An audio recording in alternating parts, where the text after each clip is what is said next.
Hi friends, स्वागत है आपका मेरे चैनल पर। आज हम शुरू कर रहे हैं सुरेंद्र मोहन पाठक द्वारा लिखा गया सुधीर सीरीज का मज़ेदार उपन्यास ओवरडोज का part 9। Please like share subscribe my channel. कोई बेवजह कत्ल कर देगा तो तुम उसका चालान कर दोगे, फिर मेरे पर फूंक मारोगे और मैं उठकर खड़ा हो जाऊंगा। इंस्पेक्टर साहब, what is done can not be undone. घंटी एक बार बज जाए तो उसे अनबजी नहीं किया जा सकता। अरे मेरे भाई, क्यों ज़मीन को आसमान पर पहुंचाने की कोशिश कर रहे हो? तुम्हारे साथ ऐसा कुछ नहीं होगा। और फिर तुम्हें अपने बारे में कुछ ज़्यादा ही खुशफहमी जान पड़ती है। क्या मतलब? फूंक मारे मर जाने वाले मच्छर पर एलिट कौन छिड़कता है? मैं तिलमिलाया। दादा लोगों के निजाम में भी रेटिंग चलती है। तुम्हारी रेटिंग ठुकाई वाली है, खलास वाली नहीं। यकीन करो मेरा। न यकीन करूं तो क्या करना होगा? अपनी रेटिंग हाई साबित करने के लिए कत्ल होके दिखाना होगा। Kohli, this is nothing but smart talk and you see. मैं तुम्हारी स्पेशलिटी को चैलेंज नहीं करना चाहता। अच्छा, दूसरे, मुझे तुम्हारी दलील नहीं चाहिए, तुम्हारा जवाब चाहिए। तुम्हें कुर्बानी का बकरा चाहिए। क्यों बात का बतंगड़ बना रहे हो? एक बार बोला, 1000 बार बोला, तुम्हें कुछ नहीं होने वाला। और ये ना भूलो कि तुम्हारा पीढ़ी का धंधा पुलिस के महकमे से जारी हुए लाइसेंस के सदके चलता है। ये तो धमकी है। तुम बेरोजगार होना चाहते हो। ये ब्लैकमेल है। पुलिस की मुखालत से तुम्हारा धंधा नहीं चल सकता। मेरे भाई, तुम दरिया में रह के मगर से बेर करना चाहते हो? नहीं तो फिर हाँ बोलो। मैं खामोश रहा। एक बार हमारा साथ दो, फिर दिल्ली शहर में पुलिस की तरफ से तुम्हें खून माफ़ होगा। मैंने सोचने का अभिनय किया, जबकि सोच में पहले ही चुका था। अपने क्लाइंट के लिए डिम्पल कोठारी की मौत को तो मैंने हर हाल में इन्वेस्टिगेट करना था। वो शख्स मुझे उसी काम को पुलिस की सरपरस्ती में करने का मौका दे रहा था।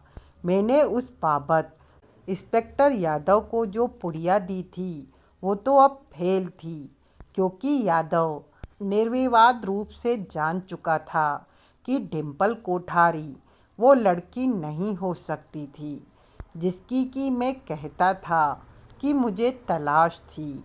मेरा तब भी डिम्पल कोठारी की मौत की तफ्तीश में मशरूफ पाया जाना, पुलिस के शक का बायस बनना और फिर टोके जाने पर या तो मुझे तफ्तीश से किनारा करना पड़ता या उसे अपनी तफ्तीश की असल वजह बतानी पड़ती। पुलिस मेरी तरफ होती तो जाहिर है ऐसी टोका टोकी का मुझे कोई खतरा न होता। साथ ही मुझे बिना शर्त पुलिस का हर सहयोग हासिल होता। वो बात मुझे रास आने वाली थी, इसलिए मेरी ना नुकर फर्जी थी। हामी भरने का मन तो मैं पहले ही बना चुका था। ये तो थी वो इक्वेशन जो कि मेरे फ़ायदे में थी। नुकसान मुझे ये था कि मैंने नशे के सौदागरों की मुखालत करनी थी और उस मुखालत में पड़ा एक भी गलत कदम जानलेवा साबित हो सकता था। वैसा पंगा मैंने पिछली बार लिया था तो एक करिश्माई तरीके से जान से जाने से बच गया था। लेकिन ऐसे करिश्मे बार बार नहीं होते। उस बाबत किसी को मेरे पर शक होने की देर थी कि मेरा मुकाम सरकारी मुर्दाघर में सब इंस्पेक्टर सारिका सक्सेना की बगल की टेबल पर होता। मौजूदा हालात में वो खतरा मोल लेना मुझे कबूल था। मैं वाइट दरिया में रहकर मगर से बेर नहीं कर सकता था। मुझे क्या करना होगा? मैं बोला। उसने चैन की लंबी सांस ली। वो मेरा बॉस तुम्हें समझाएगा। वो बोला। उसका नाम NR मीना है और वो NCB में सुप्रिटेंडेंट के पद पर है। रात को तुम कहाँ होंगे? रात को कब? मसलन आधी रात के करीब अपने फ्लैट पर। मैंने यहाँ से उठकर सीधे वहीं जाना है। पता बोलो। मैंने बोला। अभी 9 बजे हैं। 10 पौने 10 तक घर पहुँच जाओगे? हाँ। उसके बाद वहीं रहना। महकमा तुमसे वहाँ कांटेक्ट करेगा। ठीक है। अब एक सवाल मेरा। उसकी भवें उठी। तुम लोग को इस बात की गारंटी जान पड़ती है कि हीरोइन का local distribution centre red dragon club है क्या ऐसा? गारंटी नहीं है। उसने बहुत सोचकर जवाब दिया। उस जगह का या वहाँ के किसी शख्स का धंधे में दखल है, इस बात की गारंटी लगभग है। लेकिन धंधे का न्यूक्लियस ही वो जगह है, इस बात की कोई गारंटी नहीं है। ये गारंटी भी अब तुम्हारे जरिए होगी। मकतूला सारिका सक्सेना ने तुम्हें इस धंधे में लगे कई लोगों की शिनाख्त कराई। उनमें से किसी को गारंटी का जरिया क्यों नहीं बनाते? तुम्हारे जरिए हमारी कोशिश नाकाम रही तो फिर वही करेंगे। मैं धंधे में पेट कैसे बनाऊंगा? वहाँ कोई अर्जी लगाने से तो काम होने वाला नहीं। बार बाला भी मैं नहीं बन सकता। क्या करूँगा मैं? तुम खुद कोई तरकीब सोचो। तरकीब तो यही मुमकिन है कि धंधे में पहले से लगे किसी शख्स को साधा जाए और उसी के जरिए अपना काम निकाला जाए। ख्याल बुरा तो नहीं? मुझे ऐसे किसी शख्स के बारे में बताओ। किसके बारे में? किसी डीलर के बारे में या पुशर के बारे में? डीलर से सीधे संपर्क बनाना कहाँ मुमकिन होगा? ठीक है। उसने एक कागज़ पर 3 नाम लिखे। साथ में ये भी लिखा कि वो कौन से इलाके से ऑपरेट करते हैं और कागज़ मुझे सौंपा। कोई और बात? वो बोला। फिलहाल नहीं, आगे बोलूँगा। ठीक है। कहाँ बोलूँगा?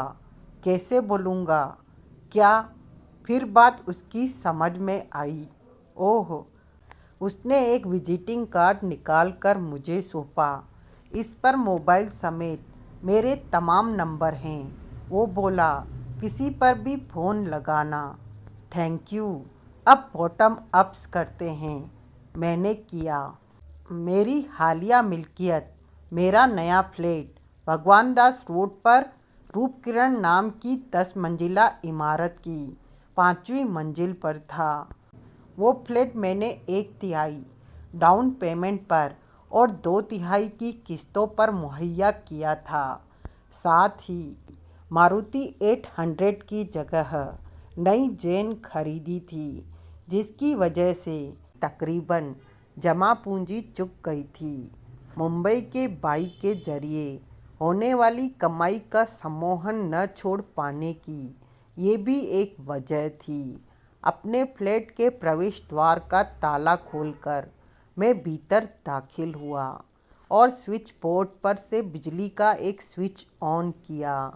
चौखट के भीतर पहला कदम पड़ते ही मैं ठिठक गया। मैंने नथुने फुलाकर लंबी सांस ली। सिगरेट की मुश्क भीतर के बंद माहौल में सिगरेट की हल्की सी मुश्क बसी थी। धूम्रपान का रसिया कोई शख्स था जो उसी क्षण वहाँ से गया था या वो अभी भी फ्लैट के भीतर कहीं था। मैं स्तब्ध खड़ा रहा। मेरी निगाह धीरे धीरे पैन होती बाईं से दाईं फिरने लगी। फिर मुझे हल्की सी आहट मिली। कहाँ से आई? बेडरूम से, यकीनन बेडरूम से। उस फ्लैट में 3 बेडरूम थे, लेकिन मेरी फौरी ज़रूरत के तहत अभी एक ही आबाद था, और वो आहट मुझे उसी बेडरूम से आती लगी थी, जैसे कोई खामोशी से, सावधानी से वहाँ विचर रहा था। गुड़गांव जाने से पहले मैं अपनी रिवॉल्वर ड्राइंग रूम की एक दीवार के साथ लगी खड़ी कैबिनेट के एक दराज में छोड़कर गया था। मैं दबे पांव कैबिनेट तक पहुंचा। इंच इंच करके मैंने दराज को बाहर खींचा और उसमें पड़ी रिवॉल्वर को अपने कब्जे में किया। फिर वैसे ही दबे पांव मैं बेडरूम की तरफ बढ़ा। उसके दरवाजे पर पहुंचकर मैं एक क्षण को ठिठका। फिर मैंने दरवाजे को भीतर को धक्का दिया। दरवाज़ा खुलते ही ये बात निश्चित हो गई थी कि जो आहट मुझे सुनाई दी थी वो वहीं से आई थी। आहट के साथ अब मुझे तेज उखड़ी सांसों की आवाज़ भी आ रही थी। मैंने हाथ बढ़ाकर बिजली का एक स्विच ऑन किया और सामने देखा। मैं भौचक्का रह गया। अनीता जोशी खुले दरवाजे की ओर बढ़ रही थी। बढ़ क्या रही थी? बड़ी शिद्दत से अपने आप को ढो रही थी। हर आगे बढ़ते कदम के साथ उसकी सैंडलें फर्श पर घिसट रही थी, और वो ही आहट थी जो मुझे बाहर सुनाई दे रही थी। उसका चेहरा राख की तरह सफ़ेद था और उस पर मौत नाच रही थी। उसकी आंखें बुझी बुझी जान पड़ती थी और होठों की एक कोर से खून की पतली सी लकीर बह रही थी। उसकी आंखें मेरे पर टिकी थी, लेकिन लगता नहीं था कि वो मुझे देख रही थी। मुझे आगे बढ़कर उसे संभालना चाहिए था, लेकिन उस घड़ी उस काम को मैं अंजाम न दे सका। मैं बुत की तरह अपनी जगह धमका खड़ा, अपलक उसे देखता रहा। उसकी बाहें उठी, बड़े दयनीय अंदाज से मेरी तरफ फैली। तब मेरी जड़ता भंग हुई। मैं उसकी तरफ बढ़ा। वो मेरी बाहों में ढेर हो गई। ऐसा यूं एकाएक हुआ कि मैं उसे संभाल न सका। मैं खुद को भी न संभाल सका और उसे लिए लिए फर्श पर ढेर हो गया। तब मुझे उसकी पीठ दिखाई दी। वो गोलियों से बिंधी हुई थी। किसी ने उसे पीठ पीछे से बहुत करीब से कई बार शूट किया था। फिर मैंने महसूस किया कि उसकी उखड़ी सांसों की आवाज़ आनी बंद हो गई थी। मैंने गर्दन के पास उसकी शहरंग को छुआ। कोई हरकत नहीं थी। वो मर चुकी थी। मैंने उसको अपने से अलग किया और फर्श पर ढेर हो जाने दिया। मैं उठकर खड़ा हुआ। हत्यारे की तब भी फ्लैट में होने की संभावना न के बराबर थी, क्योंकि वो वहाँ होता तो उसे अपने पैरों पर चलता पाकर जरूर उसने उसे एक गोली और मार दी होती और मुझे भी न छोड़ा होता। लेकिन फिर भी मैंने सारे फ्लैट की तलाशी ली। कहीं कोई नहीं था। सिर्फ अनीता जोशी वहाँ थी, जिसे कि नहीं होना चाहिए था। क्यों थी वहाँ? दो ही संभावनाएं थी। या तो उसे एकाएक कोई बहुत ही खास बात याद आ गई थी, जिसकी खबर मुझे करने के लिए वो अगले ही स्टेशन पर ट्रेन से उतर गई थी और वहाँ पहुँच गई थी, या फिर उसका हत्यारा या हत्यारे उसे जबरन वहाँ लाया था ताकि उसके कत्ल में मुझे फंसाया जा सके। दूसरी बात की संभावना मुझे ज़्यादा लगी, क्योंकि एक तो मेरे फ्लैट का ताला खुला गया था, जो कि अनीता के बस का काम नहीं था, और दूसरे बजारिया कत्ल मेरे लिए प्रॉब्लम खड़ी करने की, मुझे यूं वार्निंग जारी करने की मंशा कातिल या कातिलों की हो सकती थी। मेरे जेहन में टोकस का अक्स उभरा। तत्काल उसके कातिल होने की संभावना को मैंने रिजेक्ट कर दिया। जैसे बिफरा हुआ वो मेरी तलाश करता फिर रहा था। उसकी रो में उसने अनीता की जगह मुझे शूट किया होता। जमा उसका मकसद मुझे कोई वार्निंग जारी नहीं करना था, मेरे से बदला उतारना था, जो कि वो मेरी हस्ती मिटाकर ही उतार सकता था। कातिल जरूर कोई और था। कौन, मुझे न सूझा। कौन? मैं फिर उसके करीब पहुंचा।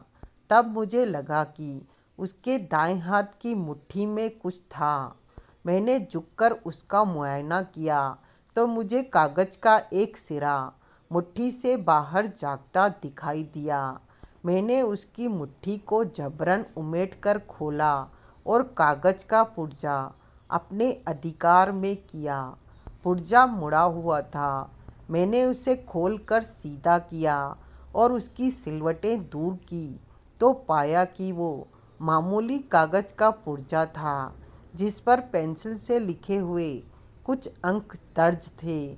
उन अंकों को समझने में मुझे कोई दिक्कत न हुई। वो एक टेलीफोन नंबर था, जिसके शुरू में लिखे एसटीडी कोड से मालूम पड़ता था कि गुड़गांव का था। मैं टेलीफोन की ओर बढ़ा। नंबर फ़ोन पर डायल करने से तत्काल मालूम हो सकता था कि वो कहाँ बसता था। तभी फ्लैट के मुख्य द्वार पर तीखी दस्तक पड़ी। मैं ठिठक गया। दरवाज़ा फिर खटखटाया गया और साथ ही आवाज़ आई, खोलो, पुलिस। सत्यानाश! मैंने जल्दी से रिवॉल्वर को उस मेज के एक दराज में डाला जिस पर कि टेलीफोन रखा था, और टेलीफोन नंबर वाला कागज़ या पुर्जा अपनी जेब के हवाले किया। फिर मैंने जाकर दरवाज़ा खोला। वो वर्दीधारी पुलिसिये फ्लैट में घुस आए। उनमें से एक एसआई था और दूसरा हवलदार था। बहुत मौके पर आए। मैं बोला, मैं तुम लोगों को ही फ़ोन लगा रहा था। दोनों ने संदिग्ध भाव से मेरी तरफ देखा। फिर उनकी निगाह मेरी पीठ पीछे गई। दोनों के मुंह से एक साथ सिसकारी निकली। एसआई ने हवलदार को इशारा किया। हवलदार तुरंत सारे फ्लैट में विचरने के इरादे से आगे बढ़ा। एसआई फर्श पर पड़ी लाश के करीब पहुंचा। उसने झुककर उसका चेहरा छुआ। गर्म है, वो बोला। मैं खामोश रहा। उसने फिर लाश की तरफ तवज्जो दी। हवलदार फ्लैट पर चक्कर लगाकर लौट आया। एसआई ने सिर उठाकर उसकी तरफ देखा। हवलदार ने इनकार में सिर हिलाया। कत्ल का केस है, एसआई बोला। फ़ोन लगा। हवलदार फ़ोन की तरफ बढ़ चला। एसआई उठकर सीधा हुआ और मेरे सामने आ खड़ा हुआ। कौन हो तुम? वो डपट कर बोला। मैंने उसे अपना परिचय दिया। और ये कौन है, ये न कहना कि तुम नहीं जानते। नहीं कहूँगा। इसका नाम अनीता जोशी है। बार बाला है। वो क्या होती है? बार में परफॉर्म करती है, चांदनी बार की तरह। हाँ। कहाँ? रेड ड्रैगन नाइट क्लब में, महरौली, गुड़गांव रोड पर है। तुम्हारे महकमे को इसकी खबर है। कैसे? हाल में गिरफ्तार हुई थी। हूँ। तुमने इसे मार क्यों डाला? मैंने नहीं मारा। मेरे वहाँ पहुँचने से पहले कोई इसे शूट कर चुका था। कौन? मुझे क्या मालूम। शूट करके किधर गया? जिधर भी गया मेरे यहाँ पहुँचने से पहले गया, इसलिए मुझे नहीं मालूम। ये फ्लैट तुम्हारा है? हाँ। ये यहाँ तुम्हारे साथ रहती थी? नहीं। तो फिर यहाँ क्यों थी? तुम्हारे से पहले यहाँ क्यों थी? देखो, ये कत्ल का केस है, इसलिए तुम्हें मालूम ही होगा कि तफ्तीश के लिए स्पेशल स्क्वाड का इंस्पेक्टर देवेंद्र यादव यहाँ पहुँचेगा। हवलदार ने फ़ोन लगा ही दिया है। अब इंस्पेक्टर यादव के यहाँ पहुँचने तक धीरज रखो। वो आकर तुम्हें समझाएगा कि इस लड़की के कत्ल से मेरा कोई लेना देना नहीं और तुम्हें मेरा स्पेशल परिचय भी देगा। तुम्हारा कोई स्पेशल परिचय भी है? अब है। दिल्ली में तो भैया सभी स्पेशल परिचय वाले हैं। तुमने तो खाली इंस्पेक्टर यादव का नाम लिया है। यूं फंसे हुए लोग तो पुलिस कमिश्नर का नाम लेते हैं, चीफ मिनिस्टर का नाम लेते हैं, होम मिनिस्टर का नाम लेते हैं। मैं फंसा हुआ नहीं हूँ। ताज़ा कत्ल हुई लाश के साथ पाए गए हो तो और क्या हो। मैंने इसे लाश नहीं बनाया। तुम्हारे कहने से क्या होता है, मेरे ही कहने से होता है। करूँ दूर में तुम्हारी ये खुशफहमी, कुछ करने की मंशा है तो कुछ और करो। क्या ये बताओ कि तुम एकाएक यहाँ पहुँच कैसे गए? इधर लड़की ने प्राण छोड़े, उधर तुमने आकर दरवाज़ा खटखटा दिया। ऐसा क्यों कर हुआ, जानना चाहते हो? हाँ प्लीज़। ठीक है, तुम भी क्या याद करोगे? किसी ने गुमनाम कॉल की थी। अगर ऐसा है तो वो कॉल शर्तिया कातिल ने की होगी। अब या तो जनवा लो या जान लो। सॉरी। पड़ोसी ने फ़ोन किया, नाम पता बोलकर फ़ोन किया। उसको यहाँ गोलियां चलने की आवाज़ सुनाई दी थी, इसीलिए फ़ोन किया। ओह, तुम्हारी उससे रूबरू बात हो गई? अभी नहीं, अभी हम सीधे यहाँ आए हैं। अब उनसे बात की क्या अहमियत है? हवलदार बोला। जो उसने फ़ोन पर बोला वो सच तो निकला है। उससे बात करना तो फिर भी ज़रूरी है। मैं बोला, प्रोसीजर की बात है, उसका बयान तो लेना ही होगा। ये काम अभी क्यों नहीं करते हो? क्या मतलब? उसे यहाँ बुलाओ, मैं भी तो सुनूं वो क्या कहता है। वो हिचकिचाया।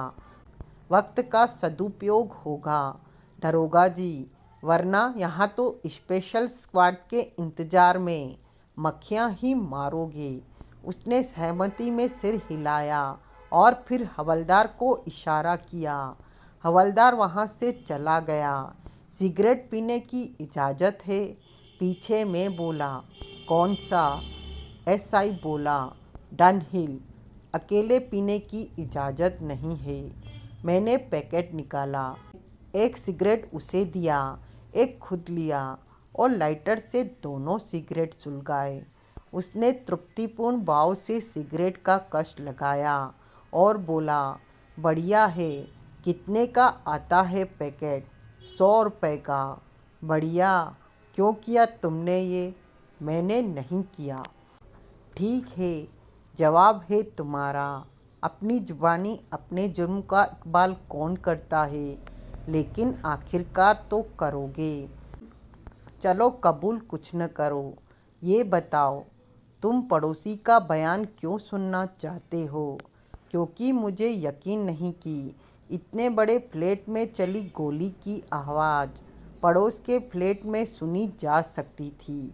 फिर कितने लोग हैं जिनको गोली की आवाज़ की पहचान होती है?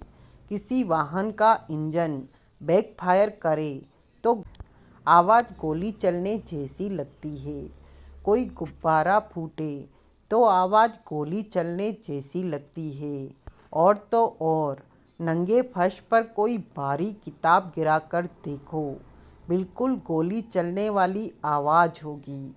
बावजूद इन तमाम बातों के कैसे पड़ोसी ने ठाठ से कह दिया कि उसने पड़ोस के फ्लैट में गोलियां चलने की आवाज़ सुनी थी? वो सोच में पड़ गया। ऊपर से हवलदार कहता है कि यहाँ कोई गन नहीं थी। गन तो यहाँ है? हाँ, मर्डर वेपन, मेरी गन, लाइसेंस शुदा। कहाँ है? वो जिस मेज पर टेलीफोन पड़ा है उसके दराज में है। वो मेज पर पहुंचा। उसने दराज में से गन बरामद की। और उसकी नाल को सूंघा। ये तो चली नहीं जान पड़ती। चैम्बर में गोलियां भी पूरी है। मैं खामोश रहा। लाइसेंस दिखा सकते हो? हाँ। फिर जरूरत नहीं। उसने गन को वापस दराज में डाला और दराज बंद कर दिया। हमारे सिगरेट खत्म होने तक हवलदार वापस लौट आया। अकेला? क्या हुआ? एसआई बोला। मैं आजू बाजू के दोनों फ्लैटों में होके आया हूँ। हवलदार बोला। एक में एक लड़की अकेली रहती है। वहाँ किसी मर्द के होने को बोलती है, कोई मतलब नहीं है। दूसरा फ्लैट पिछले 2 हफ्तों से बंद है। क्या मतलब हुआ इसका? एसआई सकपकाया। मतलब तो साफ है। किसी ने फट्टा मारा कि वो पड़ोसी था। नाम फर्जी बता दिया हूँ, लेकिन बात सच्ची कही। मैं विनोदपूर्ण स्वर में बोला। उसने यहाँ गोलियाँ चलने की आवाज़ यकीनन सुनी थी। इसलिए सुनी थी क्योंकि गोलियां चलाने वाला खुद वो था और उसका मिशन कत्ल के इल्ज़ाम में मुझे फंसा देखना था। क्यों? क्योंकि मैं उसके लिए प्रॉब्लम बन सकता था। क्या प्रॉब्लम बन सकते थे? किसके लिए प्रॉब्लम बन सकते थे? तुम उसे जानते हो? नहीं। तो फिर तुमने ये क्यों कहा कि? वो खामोश हो गया। तभी दरवाज़ा खुला और इंस्पेक्टर यादव ने भीतर कदम रखा। उसके साथ 2 सिपाही थे। एसआई और हवलदार ने अपने आला अफसर को सैल्यूट मारा। क्या माजरा है? यादव बोला। एसआई ने अदब से माजरा बयान किया। उस बयान में उसने कतई मेरा कोई लिहाज न किया और साफ अपनी नायाब राय जाहिर की कि मैं कातिल हो सकता था। तुम कहते हो तुम ऐन वक्त पर पहुंच गए थे। यादव बोला। तो फिर अलाए कत्ल इसके पास से क्यों ना बरामद हुआ? वो गन कहाँ गई जिससे इसने कत्ल किया? साहब जी, एसआई बोला, हो सकता है इसने खिड़की से बाहर फेंक दी हो। ये फ्लैट 5वीं मंजिल पर है। यहाँ से फेंकी जाने वाली गन बहुत दूर जाकर गिरी हो सकती है। गन की तलाश के लिए इस जगह को खंगाला था? हाँ साहब जी। कुछ मिला? एक गन मिली, लेकिन वो आलाए कत्ल नहीं जान पड़ती। कहाँ है? एसआई ने दराज में से मेरी रिवॉल्वर निकालकर पेश की। यादव उसे उलटता पलटता बोला। तुम इसका मुआयना कर चुके हो? जी हाँ। तभी तो बोला कि ये आलाया कत्ल नहीं जान पड़ती। वो तुम्हें बाद में मालूम हुआ होगा। पहले तो तुमने इसे आलाया कत्ल ही समझा होगा। हाँ साहब जी, पहले भी इसे यूं ही दराज से निकाला था जैसे अब निकाला है। हाँ साहब जी। जिस गन पर आलाया कत्ल होने का शक हो उसे ऐसे हैंडल करते हैं? यादव का स्वर एकाएक कंकश हो उठा। गन पर कोई फिंगरप्रिंट्स हो तो ऐसे हैंडल करने पर वो सलामत रह सकते हैं। पीसीआर वैन की नौकरी करते हो और सस्पेक्ट मर्डर वेपन को हैंडल करना नहीं जानते हो? साहब जी, वो बौखलाया सा बोला, ये मर्डर वेपन नहीं है। शुक्र मनाओ नहीं है। होता तो तुमने जो इस पर से फिंगरप्रिंट्स को नष्ट करने में कोई कसर नहीं छोड़ी थी। एसआई ने जोर से थूक निकली। यादव ने रिवॉल्वर को अपनी जेब में रख लिया। ये मेरी है। मैं विरोध जताता बोला। उसने मेरी बात की तरफ ध्यान न दिया। चलो, वो बोला। चलूँ? मैं सकपकाया। कहाँ? हेडक्वार्टर। क्यों? पूछताछ के लिए। खामखा पूछताछ हो तो चुकी है। मामूली मुकम्मल पूछताछ हेडक्वार्टर में होगी। लेकिन क्यों? मैं कातिल नहीं हूँ। पूछताछ से तस्दीक होगी कि हो कि नहीं हो। ये फ्लैट तुम्हारा है। इस लड़की से तुम वाकिफ़ हो। जब इसे शूट किया गया तब तुम यहाँ थे। तुम्हें हिरासत में लेने के लिए फ़िलहाल इतना काफ़ी है। तुमने खुद देखा है कि गोलियाँ मेरी गन से नहीं चली। तुम्हारी गन से चली होती तो ये बरामद नहीं होती, और किसी के पास दो गन होना कोई बहुत बड़ी घटना नहीं है।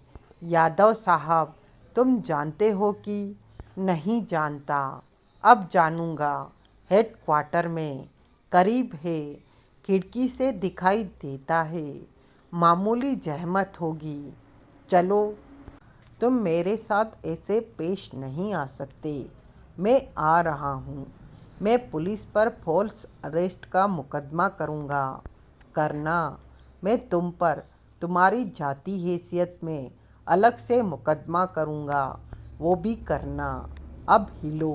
पीछे मेरे फ्लैट का क्या होगा? तुम्हारा फ्लैट सेफ है, इसका हर साजो सामान सेफ है, लेकिन क्योंकि ये मौकाए वारदात है इसलिए अभी काफ़ी देर तक पुलिस के टेक्निकल एक्सपर्ट के कब्जे में रहेगा। मैं कहाँ जाऊँगा? सरकारी मेहमान खाने के मेहमान न बने तो सोचना। वैसे तुम्हारे ग्रेटर कैलाश वाले फ्लैट को क्या हुआ? छोड़ दिया? नहीं, अभी तो मेरे पास है। फिर क्या प्रॉब्लम है? मैं खामोश रहा। आओ। मजबूरन में उसके साथ चला। उसके मातहत उसके साथ चलने लगे तो यादव बोला, तुम लोग अभी यहीं ठहरो। मैं 1 घंटे में न लौटूँ तो हेडक्वार्टर पहुंचना। दोनों ने सहमति में सिर हिलाया। हम फ्लैट से निकले। क्या चक्कर है कोहली? बाहर यादव बोला। किसने किया लड़की का काम, और इसके लिए तुम्हारा फ्लैट क्यों चुना? किसने किया पूछ रहे हो? मैं बोला, यानी कि मानते हो कि मैंने नहीं किया? हाँ, तो पीछे फ्लैट में क्या ड्रामा कर रहे थे? हाँ, क्यों? तुम्हें साथ लेकर चलने के लिए, ताकि मैं अलग से तुमसे बात कर सकता। हद है तुम्हारी भी। जवाब दो मेरी बात का। मुझे नहीं मालूम। मरने वाली से तुम्हारा वास्ता क्या था? कोई वास्ता नहीं था, सिवाय इसके कि डिम्पल कोठारी की मौत की बाबत सवाल करता मैं उस तक पहुंचा था। तुम्हें मालूम ही है कि ये वही लड़की है जिसने डिम्पल कोठारी की लाश बरामद की थी। मालूम है। उस सिलसिले में मैंने खुद उसका बयान लिया था। तुमने मेरे सवाल का ठीक से जवाब अभी भी नहीं दिया, क्योंकि जवाब मुझे मालूम नहीं है। मैं सिर्फ इतना जानता हूँ कि मैंने इस लड़की से दरखास्त की थी कि अगर उसे डिम्पल कोठारी की मौत से ताल्लुक़ रखती कोई ऐसी बात याद आ जाए जो मेरे काम की साबित हो सकती है, तो वो फ़ौरन दिन रात की परवाह किए बिना मेरे से संपर्क करे। तुम ये कहना चाहते हो कि उसे ऐसी कोई बात याद आ गई और उसने तुम्हें खबर करने के लिए वो तुम्हारे फ्लैट पर पहुंच गई, ऐसा ही जान पड़ता है।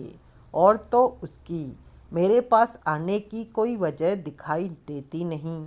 क्या बताना चाहती होगी क्या पता, लेकिन ज़रूर कोई बहुत ही विस्फोटक बात रही होगी जो इससे पहले कि वो मुझे बता पाती किसी ने उसका खून कर दिया। किसने? क्या पता किसने? कोई अंदाज़ा? मुझे नहीं। हूँ, मुझे मालूम है कि तुम्हारी सिक्का से सविस्तार बात हो चुकी है और तुम उसके महकमे की मदद करने के लिए हामी भी भर चुके हो। मालूम है तो ये भी मालूम होगा कि मेरे से वो हामी मेरी बाह मरोड़ कर भरवाई गई है। मुझे बेरोजगार की धमकी देकर भरवाई गई थी। दरिया में रहकर मगर से बेर वाली मिसार देकर भरवाई गई थी। वो हंसा, फिर तत्काल संजीदा हुआ। घाटे में नहीं रहोगे भैया, देखेंगे। तुम अपनी बात करो। मेरी बात यह है कि तुम्हारे फ्लैट पर हुआ वाकया सिक्का के मिशन के लिए ब्रेक हो सकता है। मेरा अंदाज़ा ये है कि वो लड़की डिम्पल कोठारी मूल रूप से तुम जिसकी फिराक में थे, ड्रग ट्रेड में गहरी घसी हो सकती थी। तुमने उसकी पड़ताल शुरू करके, उसकी बाबत दाएं बाएं सवाल पूछने शुरू करके यूँ समझ लो कि ठहरे पानी में पत्थर फेंका था और ऐसी हलचल मचा दी थी जो कि उन लोगों को नागवार गुजरने वाली थी। इस वजह से मुझे लगता है कि इस लड़की की, इस अनीता जोशी की मौत पहले से उनके एजेंडे में थी। तुम्हारा मतलब है वो मुझे कुछ बताने की गरज से न आई होती तो भी उसका कत्ल होता। मेरा ऐसा ख्याल है और अपना ये ख्याल मुझे काफ़ी दमदार लगता है। उस लड़की की मौत प्री शेड्यूल थी। शेड्यूल में ये इजाफा ज़रूर खड़े पैर हुआ था कि उसके कत्ल को तुम्हारे फ्लैट में अंजाम दिया जाए ताकि वो तुम्हें कत्ल में फंसा न भी सके तो तुम्हारे लिए वार्निंग का काम कर सके। ज़्यादा आसान काम मेरा ही कत्ल कर देना न होता। अगर उसका कत्ल लाजमी था तो यूँ उन लोगों को 2 कत्ल करने पड़ते। आजकल मवाली लोग भी समझदार हो गए हैं, गैर ज़रूरी खून खराबे से परहेज करते हैं।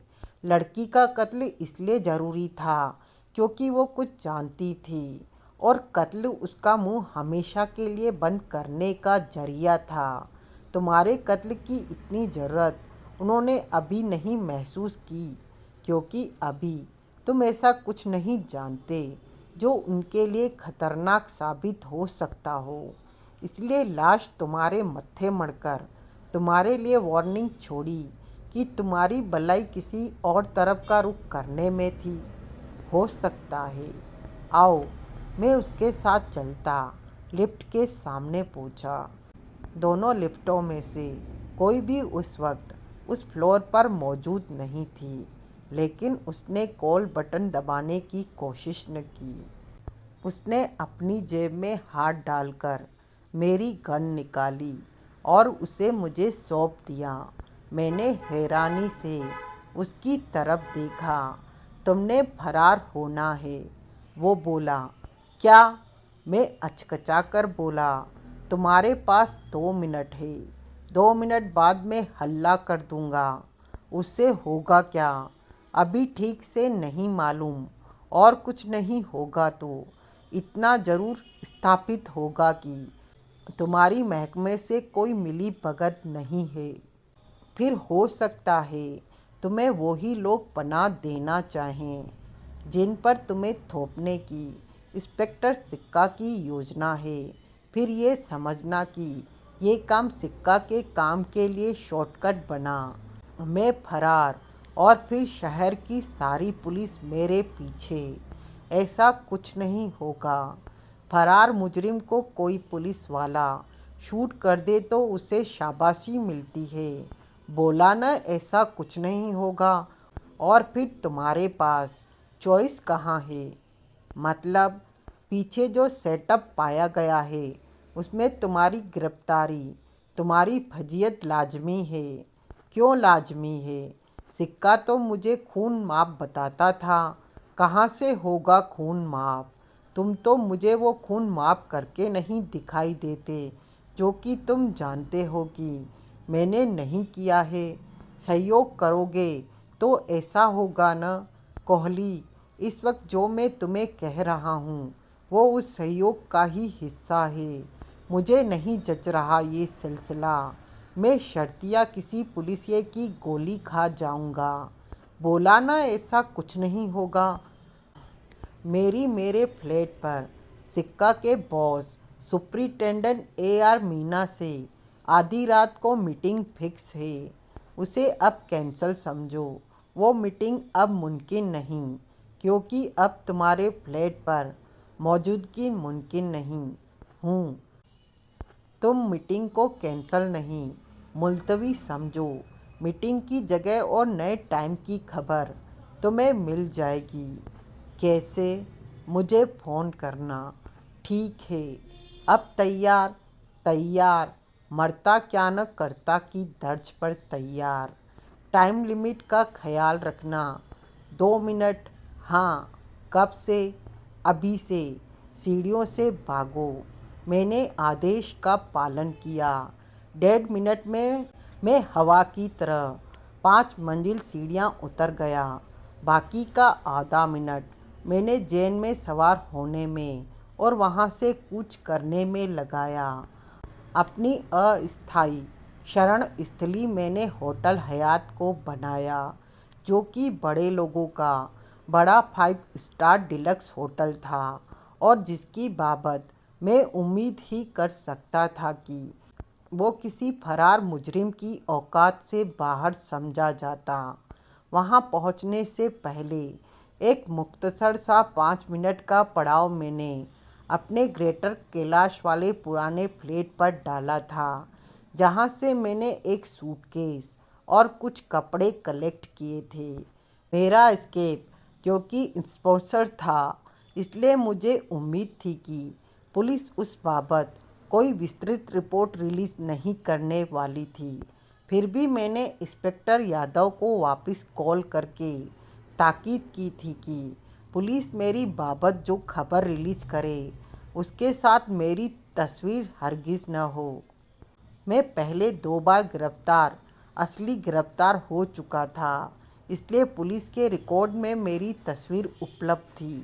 तस्वीर प्रकाशित होने पर तो होटल में भी कोई पहचान लेता कि मैं फरार अपराधी था। होटल में मुझे जो कमरा मिला वो 6ठी मंजिल पर था, जहां सेटल हो चुकने के बाद सबसे पहले जेब से कागज़ का पुर्जा निकाला, जिसे मैंने अनीता जोशी की मुर्दा मुट्ठी में से बरामद किया था।